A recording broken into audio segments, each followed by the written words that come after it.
Hello, hello, my beautiful friends. It's Izabela Lundberg here, the World Messenger, and I have a very special guest today that I absolutely admire his work and who he is as a human, as well what he is doing with his skill to make a tremendous impact in the world. Obviously, for everybody that had a chance to take a glimpse of promo that we shared earlier, Nick Nation, it's not just award-winning, Emmy-winning director and documentary producer, but he's also a great storyteller, a great human that it's podcaster that also writes the songs that is best-selling Wall Street best-selling sorry, Wall Street best-selling author. So I wanted to say it's just a great honor to have you, Nick, here. Welcome. Thanks for having me. I'm excited to be here and have a chat with you today. Thank you so much.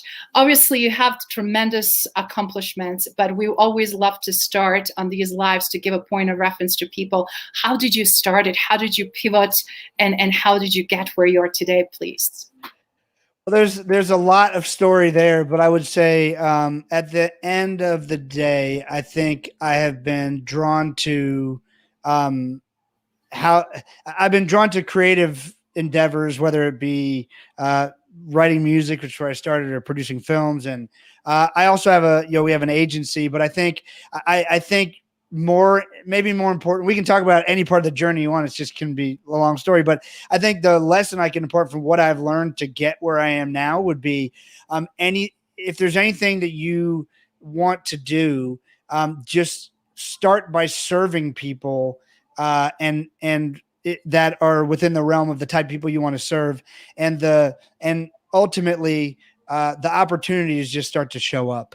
And so I highly encourage that if people want to get whatever field they want to get into, and it doesn't mean you have to work for free, it doesn't mean you have to mop floors, but I would say that as you choose what it is that if you really desire something, what are you willing to do to make that happen? What sort of risks are you willing to take? But beyond all that, I've just found over and over again, even when I'm not sure what to do, if I just show up and start serving people, again, opportunity just sort of bubbles to the surface. As far as my story, look, I'm an immigrant. My family moved to the United States from Barbados when I was just about to turn 1. I have an older brother. We were raised, have really great parents, thankfully, still both healthy, but we were raised to learn, we learned about service and about faith and those things. And, we were encouraged to get professions. My brother we both said no. My brother ended up going to med school. He's a child forensic psychiatrist. So I was never going to get into med school. So I went to law school. But I just tried to, there are certain things I've done, of course, like all of us, like jobs I got or things I just wasn't really fulfilled in. And not that, and sometimes I just had to suck it up, right? I just had to do it anyway. Cause I got married after my first semester of law school, had my first son a week after I took the bar exam, and I've been married coming up on 19 years and have 3 healthy kids, thankfully, and a wife that still likes me also, thankfully. But it was, there are things you have to do. Like I don't want anyone to walk away saying, I just chased my dreams by serving. Well, yes, but let's also talk about there are other responsibilities. So I don't ever want to make things too simplistic. Like, take care of the responsibilities of the people you have to take care of. But if you're trying to find opportunity, you can usually find it well by serving others. So I went to law school, didn't really want to practice law, but and started and worked with a bunch of bands, managed a bunch of bands, built brands for them. My mentor and business partner said, hey, if you did the same thing for business people, you might actually be able to feed your family. So I took that route. We did that. I built an agency that's helped over 3,000 entrepreneurs in 60 countries. But as I was doing that and serving them well with building their brands and positioning, I was able to get back to some things I was interested in, certainly music. I have a songwriting deal in Nashville. And then I also started making films, which is a documentary film, something I'd never done before, but I was fascinated by it. And,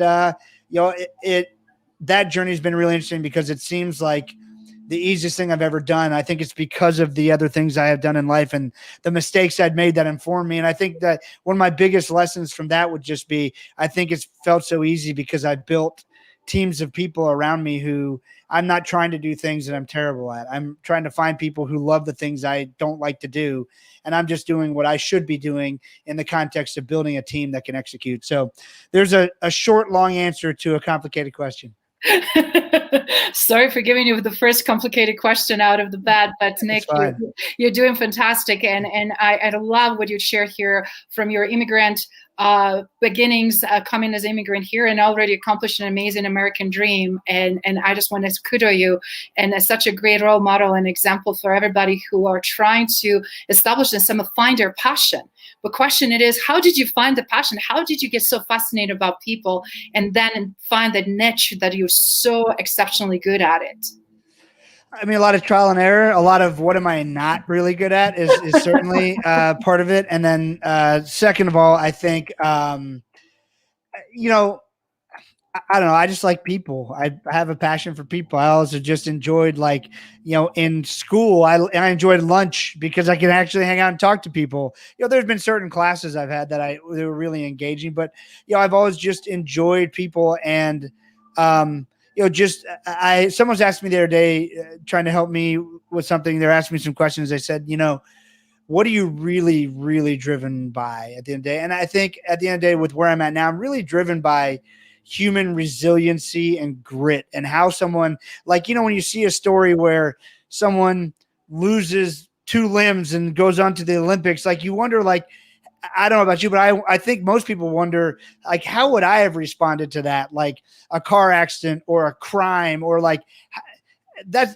I'm amazed by what they've done. And would I have done the same thing? I interviewed a woman yesterday for my live streaming podcast, Laura Penhall. Laura, with 3 other women, rowed in a rowboat unassisted from California to Australia.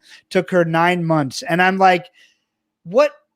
Like, help me understand your mind. Like, how do you get to that? Like, what do you think? Like, so I'm really sort of fascinated. I think in a way I'm sort of trying to prepare myself for when something really big happens. How am I going to respond? But I'm just fascinated by how other people respond to, you know, big challenges or big successes or whatever. So I think I've just always been curious about that. I will say, from working with my, you know, now sadly passed friend, Larry King, who passed away this last Saturday, to Peter Diamandis, to, I would say without a doubt, Mark Cuban, the most successful people that I've interviewed have always, every one of them, every single one of them has brought up curiosity in their answers as like one of their secrets to success. And I think I've always been curious about people's mindsets and what brings them to where they are. So, and I like people. I genuinely, I like hanging out with people. COVID's made that harder. I just like people. I like to see what lights you up, and how can we, you know, how can we be human together? It's always been a fun journey and adventure for me. That is fascinating and a fantastic way to really expand further, because I love that passion, as you said, leveraging technology now and having different medium and ways to interact. And I actually took a glimpse of the show that you were mentioning, and it is unbelievable what human spirit can overcome and what can do. Sometimes specifically when we put ourselves in those situations, but when we're surprised and by force of factors or nature are put in that is completely different perspective. But do you mind sharing, since you now mentioned Peter, I'm a big fan of Peter's work as well. Obviously, Larry King, who is with, as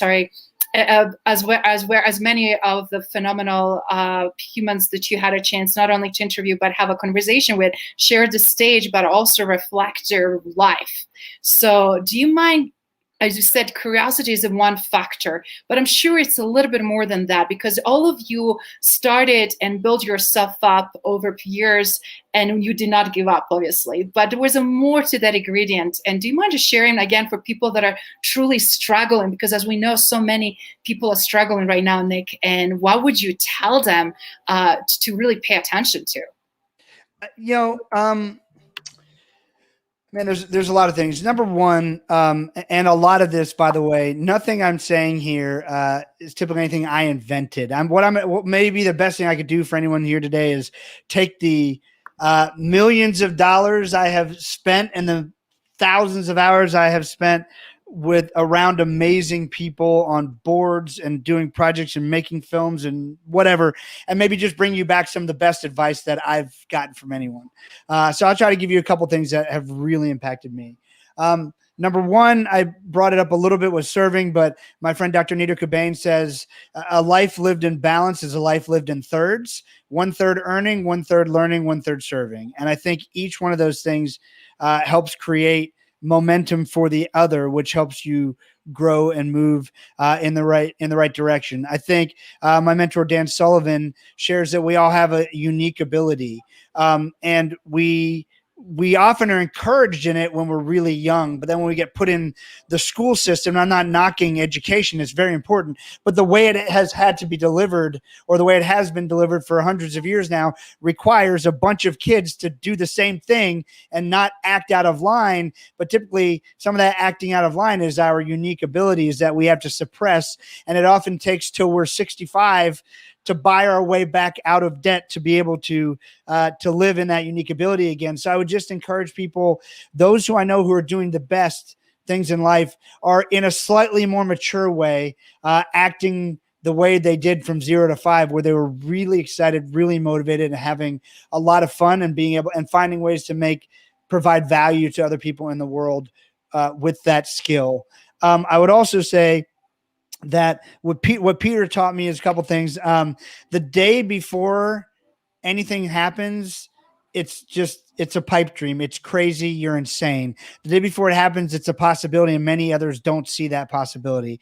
I also, I'll give you one more, and I'll quit. My friend Jack Canfield, who wrote Chicken Soup for the Soul, he says, he quotes a Walt Disney quote, if you can dream it, you can do it. And on the surface, super cliche, by the way, but when you dig in, it's not. When you dig in the way Jack taught me to dig in, it's like, look, when you're given a dream, and your brain, you're inspired by something, you're given an idea, a dream.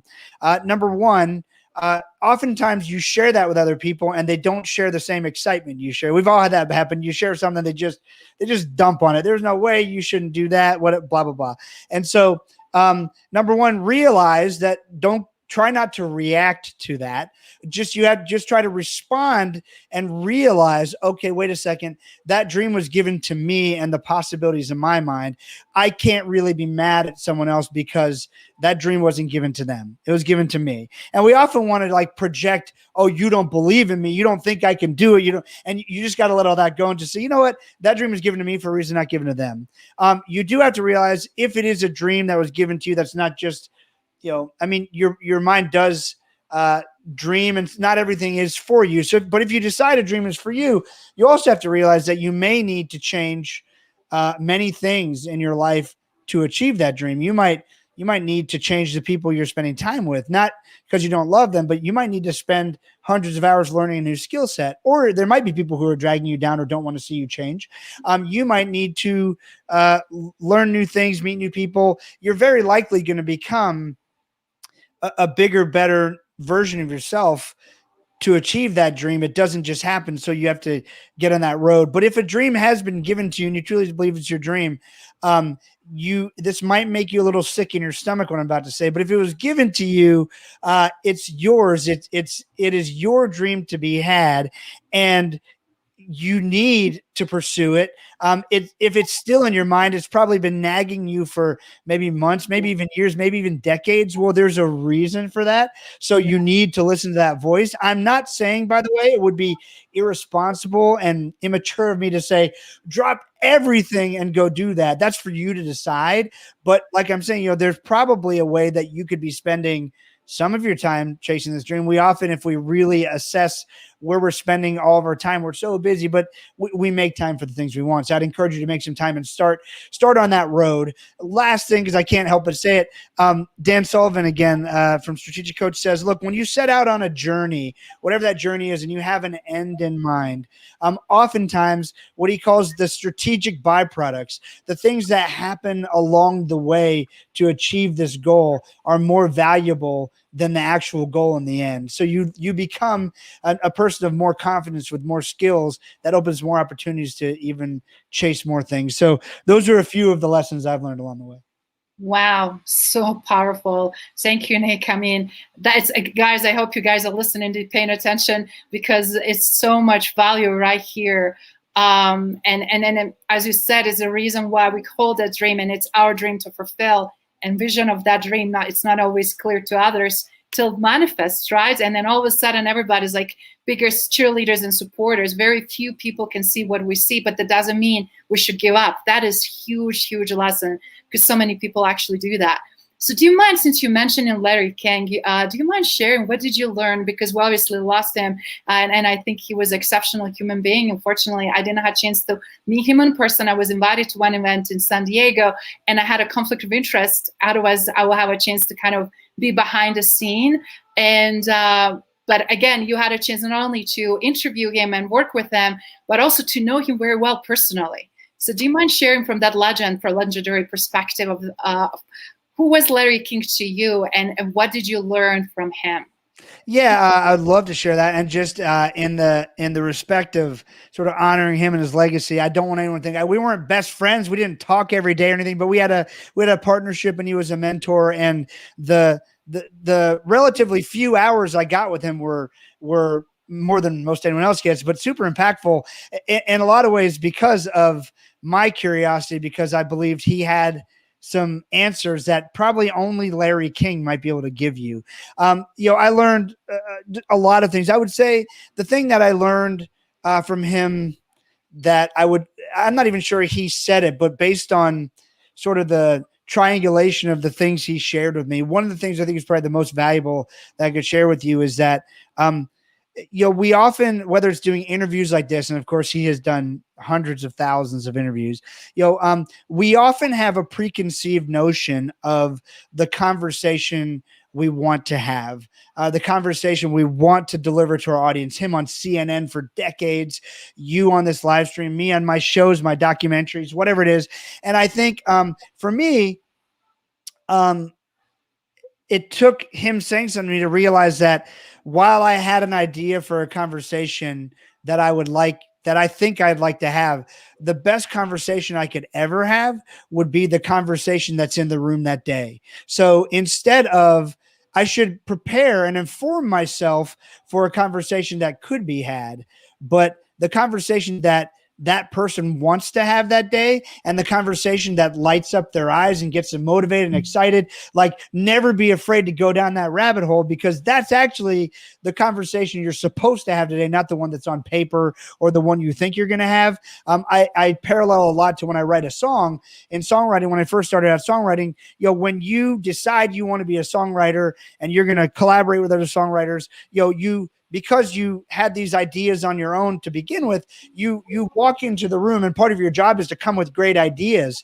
But a mentor of mine said, hey, Nick, you need to come with ideas as part of your job, but you need to realize that so did the other people in the room. And honestly, the best song you could write that day, the most natural song you can write that day, is the song that's in the room. And it's in the room because of those 2 or 3 or 4 or 5 people who are together on all of your ideas. Don't be so rigid going, this is the song we need to write today. While sometimes it is the one you throw out the idea of, they're like, oh man, let's write that. But sometimes it's like, well, how about this? Or what if I spun that idea?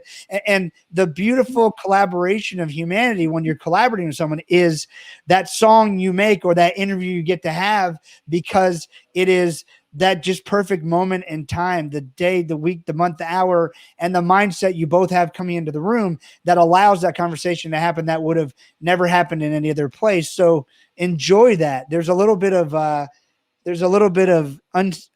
insecurity in that too, for sure, but you're always going to have the most magic moments. I mean, I have a series on Amazon that Larry ended up producing with me, and it came through the relationship of me interviewing him and showing him what I was trying to do. And he thankfully liked it. I said, well, would you partner with me? He said, sure. And so, that was like unexpected, but Larry says so many things in that interview. He's like, hey, let me share something with you I've never shared before. I'm like, why would you share with me, a guy with no name, in an interview, that, like, why would you share something that you've never shared before? Like, but what we did is I allowed him the security in the moment to share something he wanted to share, and it just happened to be something he never shared before. So a big lesson I learned from him is go with the guest, go with their curiosity, and just dive in. You're all if you get all in, you have enough brain power and thoughts, and you know what your audience wants to try to redirect or to try to pull the nuggets out that they're going to talk about. But have the best conversation in the room that day, and that's one of the best pieces of advice I've learned and that I could share. That is brilliant, and I love it because a lot of times when we are so structured, I feel like we kill spontaneity also, and the beauty is all about that human connection, and you don't build such a great rapport. So absolutely. I'm glad to see your passion coming through as well, and it's just such a again honor to have you because we have some friends in common and people that have tremendous admiration for your work, not only through the Dreamer documentary that you did last year and got 3 Emmys for it, which I just really want to congratulate you, but just shows this pattern of success over and over in recognition because you're creating the value, you're providing the value, extract the best out of the people. And that is the art and that is the craft that not many people have. So do you mind sharing a little bit about that, how you go deeper and how you make that happen? If you don't mind, what is that magic in your opinion? Because to create something that is legendary as while people are still alive versus when they pass and cross over, it's a two different dimensions in my mind, in my world. So do you mind sharing your point of view? Yeah, I mean, so I mean, how do I get those moments to happen? I think it's because I actually care. Like I think, and again, I think it comes back to me, it's a biblical principle of serving others. Like I'm there, I make it very obvious to that person that I am here to serve you. I'm here to help you with whatever it is you want to help with. Like, what do you want to talk about? What do you want to share? What do you want the world to know? Let's go there. And I'll do it with care because I actually give a damn. Like, so let's start there. And when you let people know that, it's shocking the armor that falls off, even particularly with the most successful people in the world, because so few people approach them to serve. They all think that, most people think, oh, because Larry King or I have Rudy's jersey here behind me, they're so successful that they should give me something. Like, what do they have for me? Instead of just showing up and just saying, hey, well, what can I do for you? How can here's my skills. I know what you do. Like, how can I help you?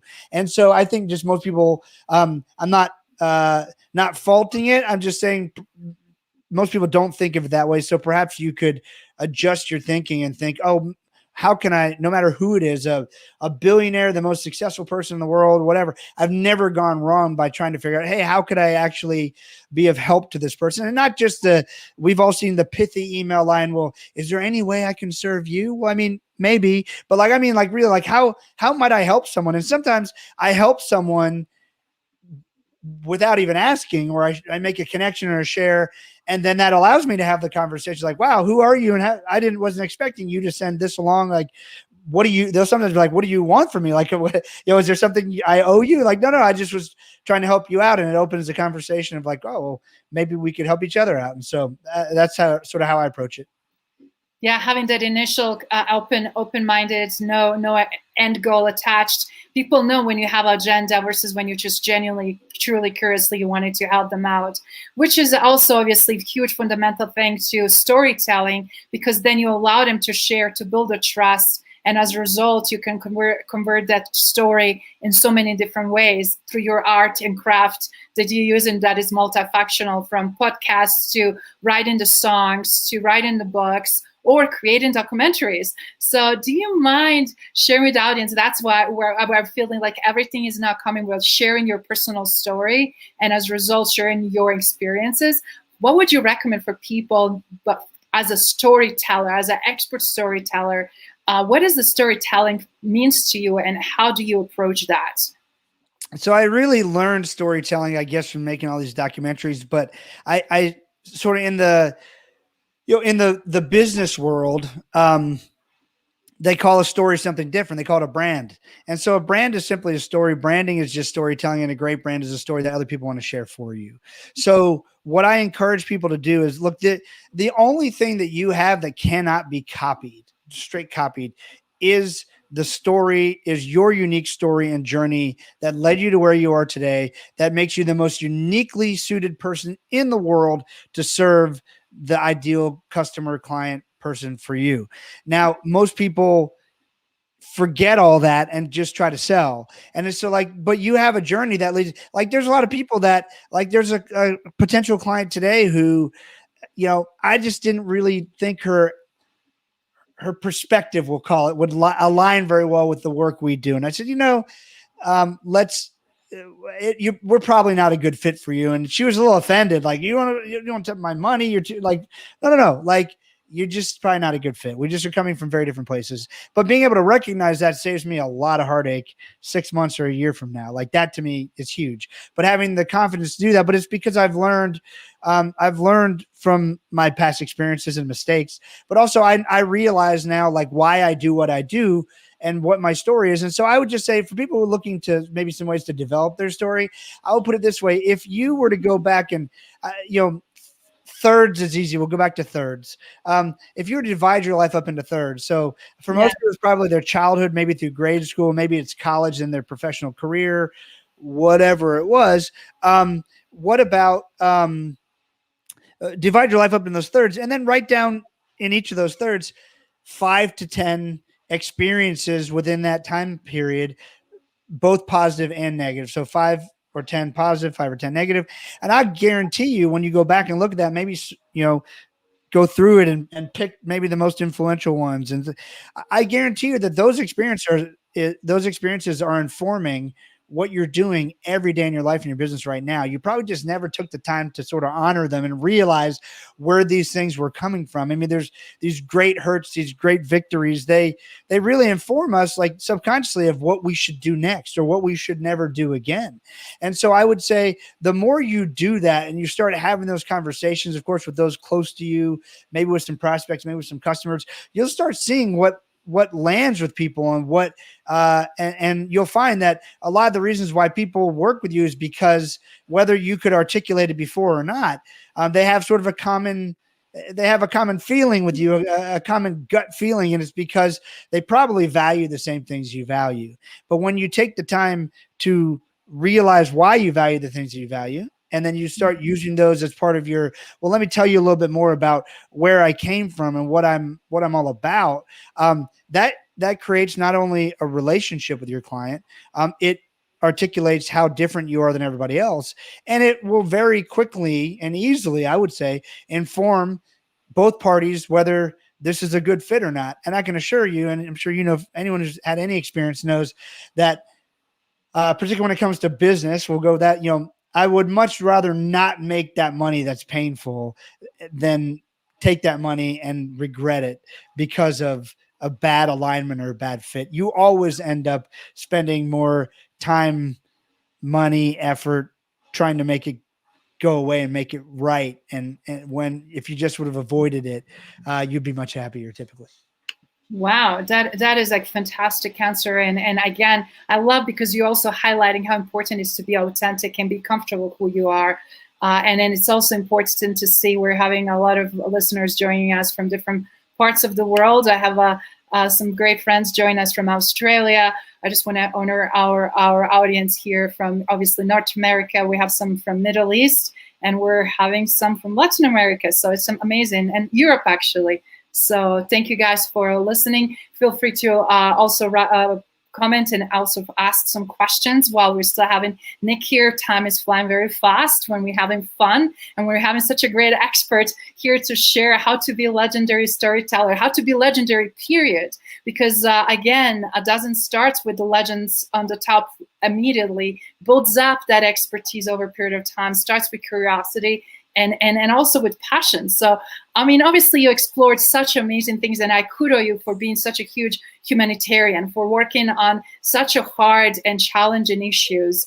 I'm currently involved in human trafficking, specifically focused on children trafficking. I'm seeing what you did in Haiti. I'm seeing what you involved through your posts in the current time. So do you mind sharing a little bit about, different side of Nick, the one with the strong passion, heart, obviously with humanity, but willingness to do something that is also never done before, because you did many things that were quite a bit risky, and you made them happen. Well, yeah, I don't know if and never been done before. I had never done it before. I'll tell you that. And I think, look, for me, it was an opportunity that presented itself. A friend of mine, Russell Brunson, he said, "Hey, Nick, would you?" He had known me from some of my business work and then seen some of my documentary work, and he said, "Hey, would you be willing to make a documentary if I funded it on the topic of child sex trafficking?" And I said, "Well, of course, like how I feel like if I said no, I should be struck down.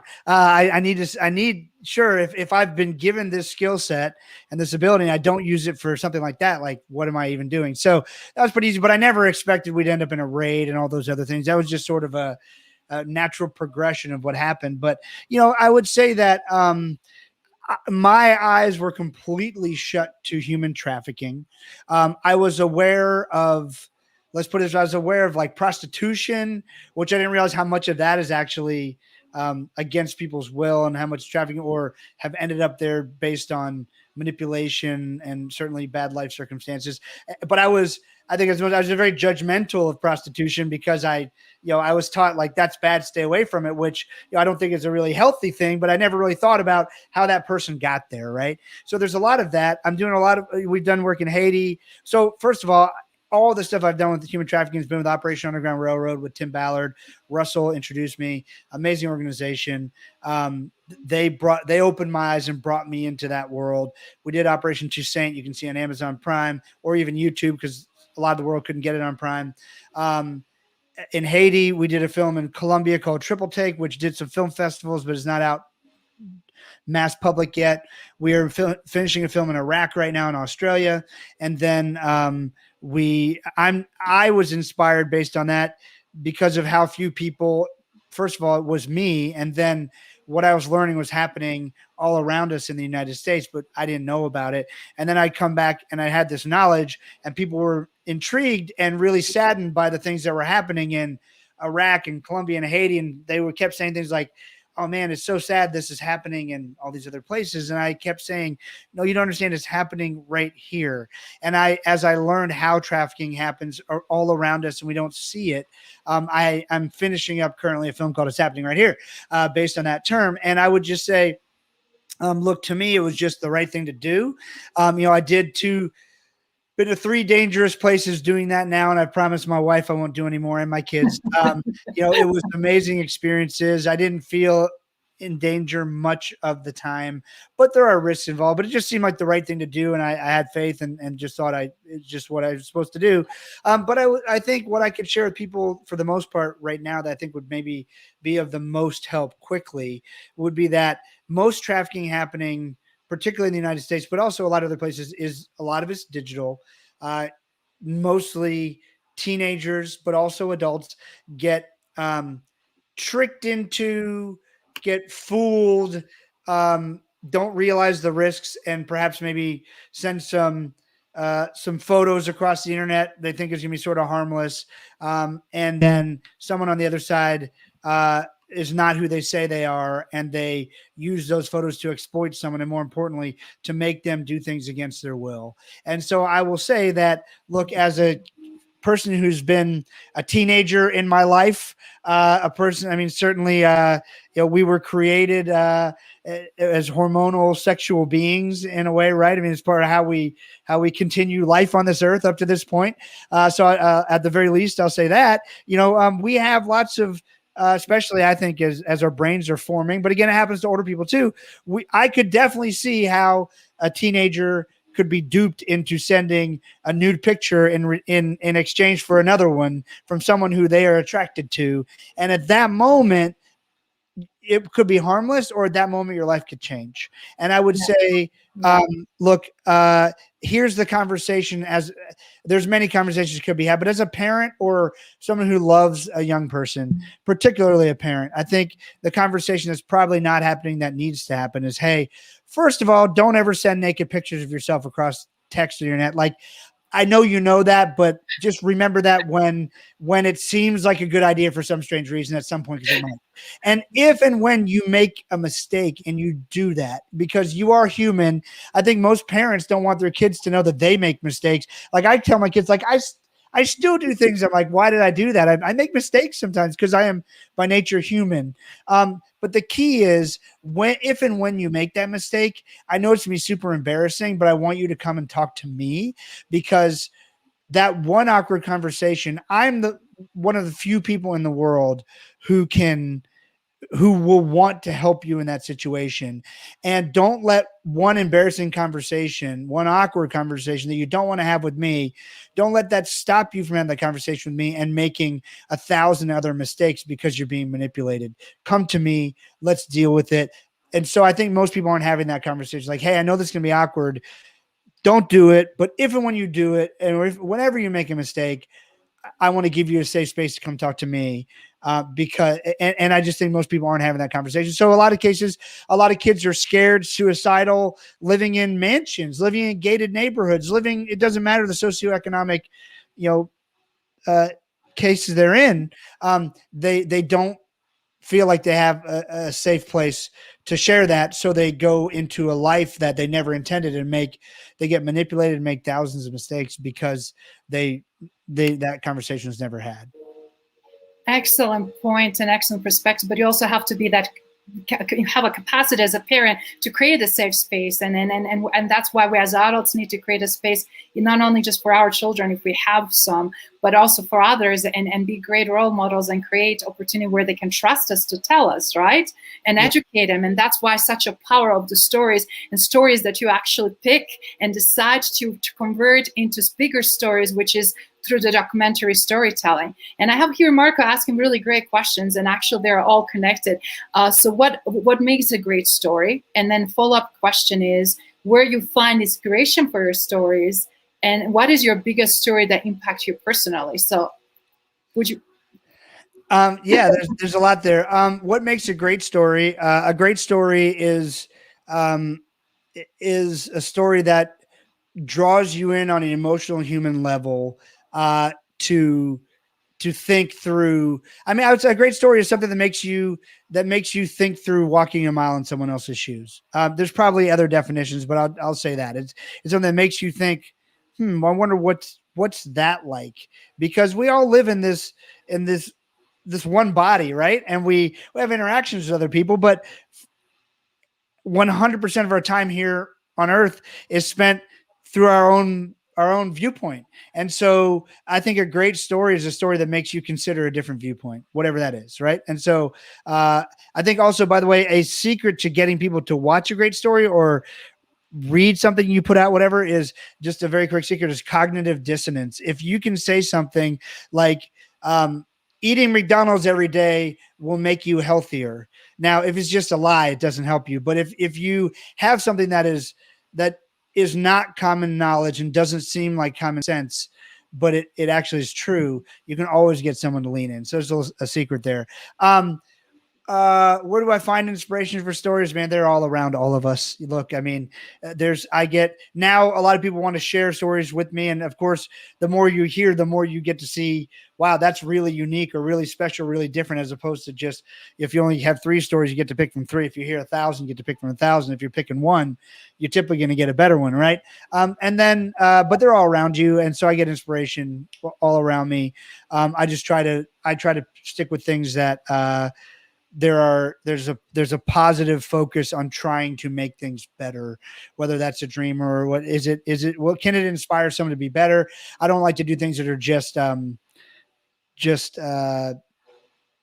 make people feel negative and there's no real good answers. There's no one, like, just whatever that just incite people and make them angry. That's not my deal.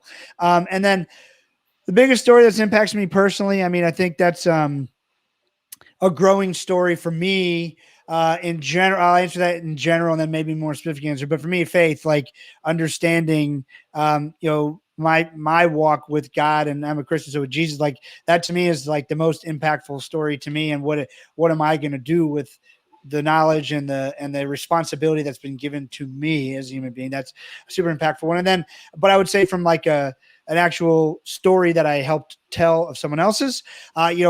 Doing that first film in Haiti and seeing human trafficking victims and being a part of, just documenting that rescue, and just opened my eyes to a world I didn't know existed. And there's so many millions of people being manipulated. And what, again, how could I even play a small part in that? How could I, maybe with this film, it's happening right here, if I could, if we spend millions of dollars on making this documentary and one parent or one kid avoids that fate, worth it all day long. Wow. Wow, wow, wow. Fantastic share. And thank you for sharing again what impacts you, and how you also know how to translate that can impact others. And I love how you shared also how we can share something that others will buy in, and as a result, wanted to watch, wanted to read, wanted to be involved. So in closing, I know you have other things going on pretty soon you have to jump on, but do you mind, Nick, just to tell us what one thing, if you can distill what it takes what it takes to be legendary, and be legendary and exude something that really sets you apart, but also on collective level still help you to resonate with everybody else? Yeah, I think if you want to be legendary, whatever that definition is to you, to me, that would be having other people excited about what you're doing, and and to have you in their life, right? So I would say that that's all about figuring out how can I be a part of and improve something that's way bigger than me, not just myself. How can I be a part of how could I do something, or do a series of events that serve so many people that they can't help but know who I am, if that's your goal. And so, yeah, I think, and so let's put it this way: if your goal is to be legendary, if you could tie that with the Zig Ziglar quote, I believe it's Zig Ziglar, of, if you help enough other people get what they want in life, you get what you want. And so by the nature, if you help enough people achieve whatever it is they desire to achieve, they're going to know who you are. And so that, to me, would be becoming legendary. That is brilliant. And the reason I brought up that question, because people, when they look at a repertoire with people that you work with, they're like living legends, right? And then people feel like they're out of reach, or they aspire to be one, but they don't know the path forward. They don't know who they need to be in order for them also to make impact. And you spot on: more people we impact, more we serve, more we make a difference, more we will progress. And as a result, turning to, and I won't say it's not, for me, it's more about legacy, right? What will be my legacy, or legacy leadership? But I know that a lot of people aspire also for that legend moment, and wanted to see how to reach the goal. So anything else in closing before you dash to another meeting? No, thank you for having me. If anyone wants to find me, you can find me most everywhere under Nick Nanton. The thing you can do that helps me the most is leaving a review on any of my books or films or series. The reviews are like the hardest thing to get. That is so interesting. You spot on, specifically with the podcast, right? Like, I was just like, everybody's listening, but then it's like, just comment, say hello, say something, right?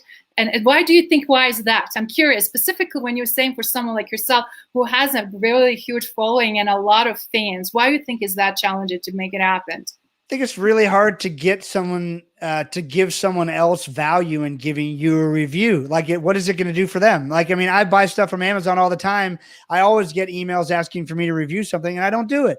I mean, just because I'm busy doing other things. And so someone has to want to do it for you, or you have to make such a big impact that they do. And so, it's just human nature. So I'm not mad at it, but always trying to get better at it. Thank you. We learned something else as well. So guys, please make sure, I will post the link after this live where you can find Nick, and make sure you leave some great reviews because he shares tremendous value here. Nick, looking forward to chatting soon again, and I appreciate your time today. Thanks for having me on. Take care. Cheers.